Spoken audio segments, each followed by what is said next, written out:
Hello ladies and gentlemen, welcome back to a brand new video. Today's video, I am talking way too loudly, I think, most likely. Hello ladies and gents, I hope you're well. I hope you had a fantastic day so far. Today we're on set with Luke on behind the scenes camera and also main operation. And today we're going to be interviewing, we just done it, hence why the setup's here, but I'll show you the time lapse in a moment of us actually setting this up this morning. So we've just finished with Nicola and she basically is a menopause coach, and we were tasked with the opportunity to be able to create her a campaign for Menopause Day and how it's going to be going live on Menopause Day, around Menopause Day, and we're just trying to create some more social media content to explain what she does, how she does it, and why. So I wanted to create a behind the scenes video because I love to share these days with you. So if you're possibly on the fence about having a media day, or you possibly want to hear a little bit more information, it's always good to showcase what those media days look like and how they look like as best as possible. So I'm now going to roll in to probably some of the best bits that from the coaching side, and then also the time lapse, of course, of the setup. And I'll see you in a moment when I'm going to be talking to Nicola about what she does.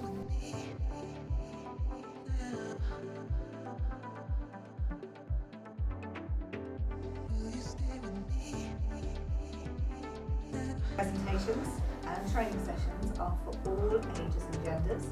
We start with what I call my door opener, and we really open up this taboo topic, of course, in the workplace. Hello. Sorry. Hello. No. How are you? Good, thank you. So who are you and what do you do?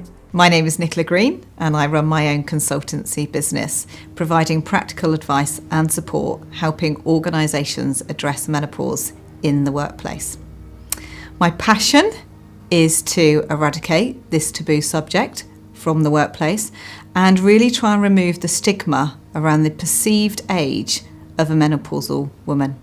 Yeah. Just that we could have just had the coffee machine. Yeah. Unfortunately, that's not something we control. It was only about like, it was just after you said when. After the educational piece, so if I go when I was at school. Yeah, so when I was at school, and a little bit after that. Yeah. If you want, we can run. If you want to, you can run from that all the way to the end again, because you might do that naturally, and it might it will just give me a couple of options to then cut in. Yeah. If I want to. Yeah, I remember what I said before and after. Okay. Yeah. It's alright. Don't worry about it if you don't do it identically. Yeah. Okay. It's fine. Yeah. How do you think that was? I don't know. I really like it. I thought you were great. I think it flows really well. A few moments later. Yeah, I think getting the bit of that story is going to be great, because I think because we've kind of established now what you do, right? So the next bit now is how you got to this point, right? And how you do it and why. Yeah. So, when did it start for you? Yeah. What were your symptoms? How did they start? What was your reaction to those symptoms, perhaps, as well? Yeah. And then who is there to support you, or not, depending. Yeah. And then how did you actually be like, actually, I can deal with this. Yeah. How I can actually be in a position where this isn't the end of the world, perceivably, because I imagine you probably felt like it was. Yes. Yeah. But it wasn't necessarily. No. I would rather we filmed a little bit more than you would do normally, because I can control how much goes out. Yes, if that makes sense. Yeah. Instead of having it the other way, where I'm like, I wish you went into a little bit more. There's going to be just that little bit where I'm like, I wish you went a little bit more into depth. Yeah. Because there's no harm in giving a little bit more, as long as there's a line, right? As long as we're clear on where the line is, because we can always control that line after the fact.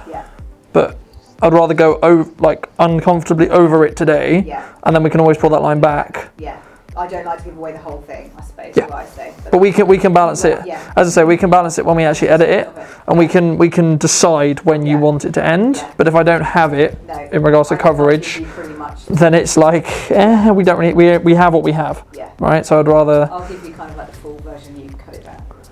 A few moments later. Fantastic. I really like that. How do you think it went? Do you like it? I think so. Is there something that you didn't like? I think it came over really well. My eyes started watering, so I wondered if I should wipe it off. But apart from that, that's what I was thinking. Oh God, my eyes are watering. No, it's good. It's good that you probably didn't. I didn't want to stop. Yeah. I think from that piece we could nearly go into the workplace.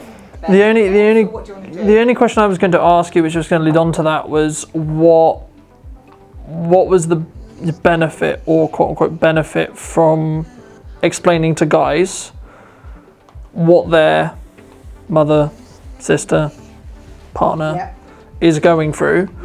But then also, what advice would you give to those guys who are trying? They want to support. They you know, they're really fortunate and they're like, I want to support you, but I actually don't know how to. I don't know what this is. I don't get it. Right? So because I think that's the main. I think for me as a guy, that would be the main thing. I'd be like, this might be hell for you, but I don't get it. No. I think I would tackle it from a confidence perspective. In the respect to, if you set it out as, it's okay if you feel this way. It's okay, we're going to understand if you're going through menopause. We understand you're going through this. We're going to understand you're going to go through that. Because we care about you. We care about your well-being. That, I would say that's the angle. Because what I'm trying not to do is copy what you just said.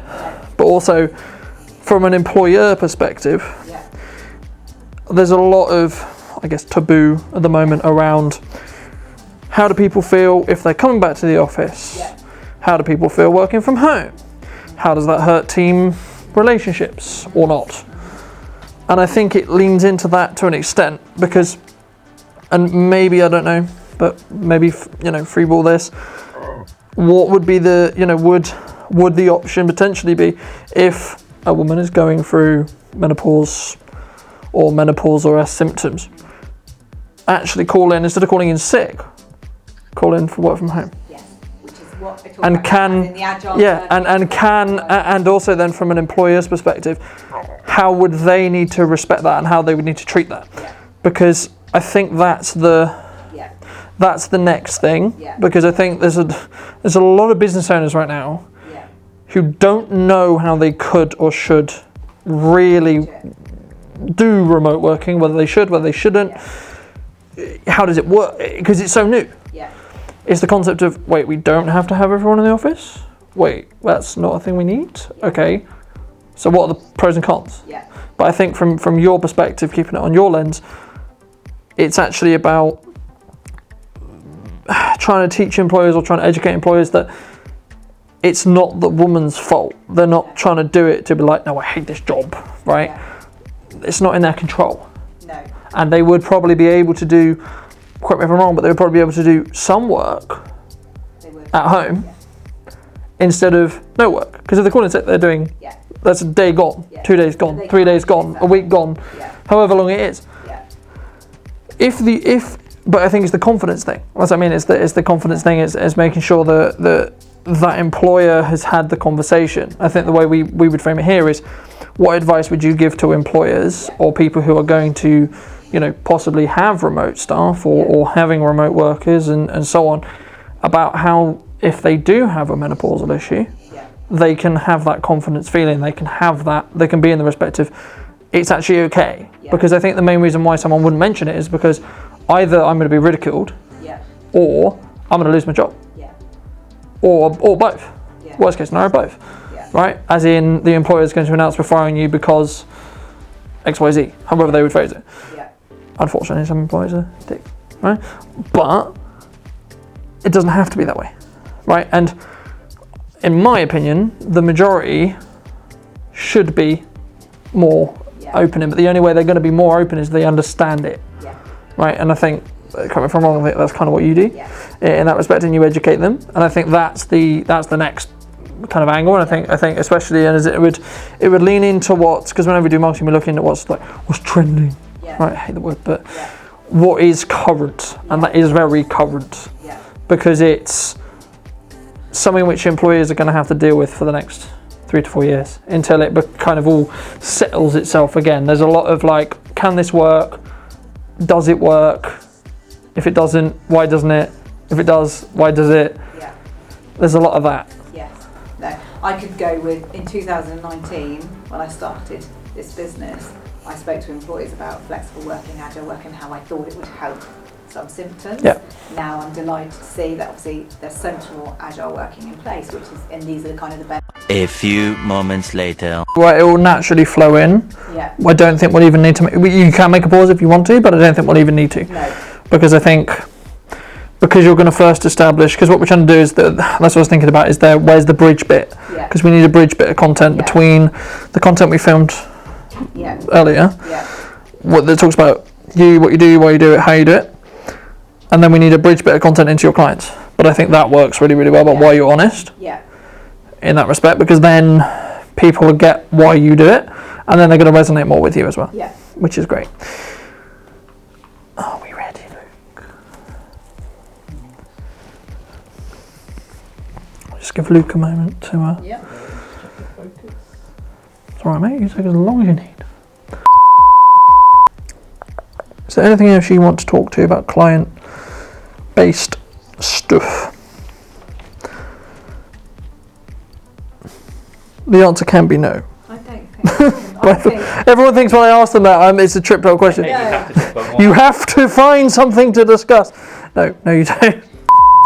Because what we try and do even if we're cutting these up for social, we still try and tell the story through each clip. So if people watch it backwards and forth from... A few moments later. You can discuss that if you want. The only reason why I would suggest potentially not discussing it is it locks you into that. That's why I don't think pricing should be involved. That's because the thing is, once we record it, like I had this conversation with Jules the other day, we just did a big hitting video that starts going live next week. We didn't talk about the price of the service that she's providing there.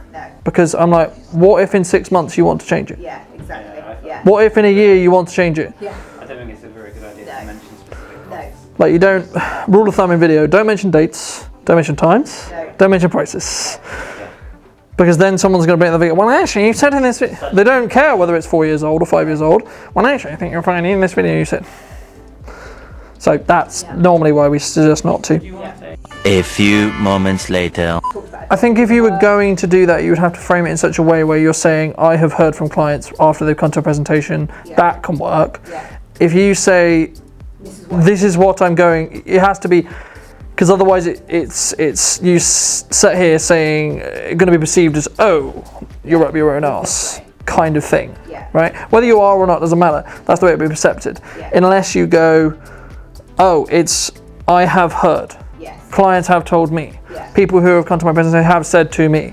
Etc. You have to give the context or the understanding first of this is the audience saying it, right? Over this is you saying it about yourself.